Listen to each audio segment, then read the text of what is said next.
Class లో December prelims mains కొత్త class start అవుతుంది. ఈ నెంబర్ కి కాల్ చేసి రిజిస్టర్ అవ్వండి. లిమిటెడ్ సీట్స్ ఉన్నాయి. ఆంధ్రప్రదేశ్ లో కొత్తగా ఇల్లు నిర్మించుకునే వారికి ప్రభుత్వం శుభవార్త తెలిపింది. రాష్ట్రంలోని పట్టణాలు, నగరాల్లో 100 గజాల్లో ఇల్లు కట్టుకునే వారు మున్సిపల్ కార్యాలయాల చుట్టే తిరగకుండా వారికి ప్లాన్ అప్రూవల్ ప్రక్రియ నుంచి మినహాయింపునిచ్చింది. అలాగే 300 గజాల్లోపు ఇల్లు నిర్మించుకునే వారికి అనుమతులు మరింత సులభతరం చేయనుంది. కాగా ఇంటి నిర్మాణానికి కేంద్ర ప్రభుత్వ నిధులతో కలిపి రాష్ట్ర ప్రభుత్వం 4 లక్షలు ఇవ్వనున్నట్లుగా తెలుస్తోంది. ఇందులో కేంద్రం తన వాటాగా 2.5 లక్షలు అందించనుంది. రాష్ట్ర ప్రభుత్వం వాటాగా ఖచ్చితంగా మరో 1.5 లక్షలు ఇవ్వనున్నారు. ఇల్లు కట్టుకునే వారికి శుభవార్త అందించడమే కాదు, గురువారం జరిగిన కేబినెట్ భేటీలో ఏపీ ప్రభుత్వం పలు కీలక నిర్ణయాల్ని తీసుకుంది. రాష్ట్రంలోని 475 జూనియర్ కళాశాలల్లో మధ్యాహ్న భోజనం అందించేందుకు మంత్రిమండలి ఆమోదం తెలిపింది. ఈ పథకం ద్వారా 1.41 లక్షల మంది విద్యార్థులకు లబ్ధి చేకూరనుంది.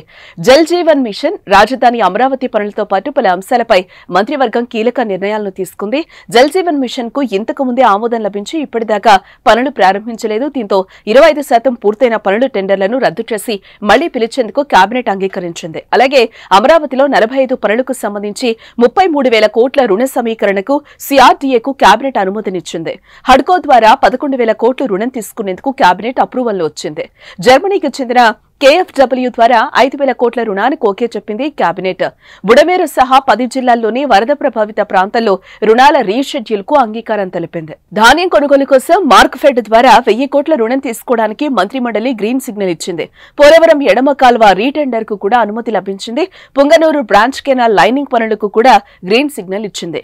వీఈతో పాటు క్లీన్ ఎనర్జీ కోసం NTPC ద్వారా పెట్టుబడుల కోసం జాయింట్ వెంచర్ ఏర్పాటు చేయాలని మంత్రిమండలిలో నిర్ణయించారు.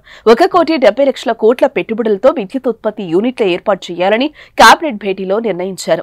రెన్యూవబుల్ ఎనర్జీ డెవలప్మెంట్ కార్పొరేషన్తో NTPC జాయింట్ వెంచర్ కు కేబినెట్ ఆమోదం తెలిపింది.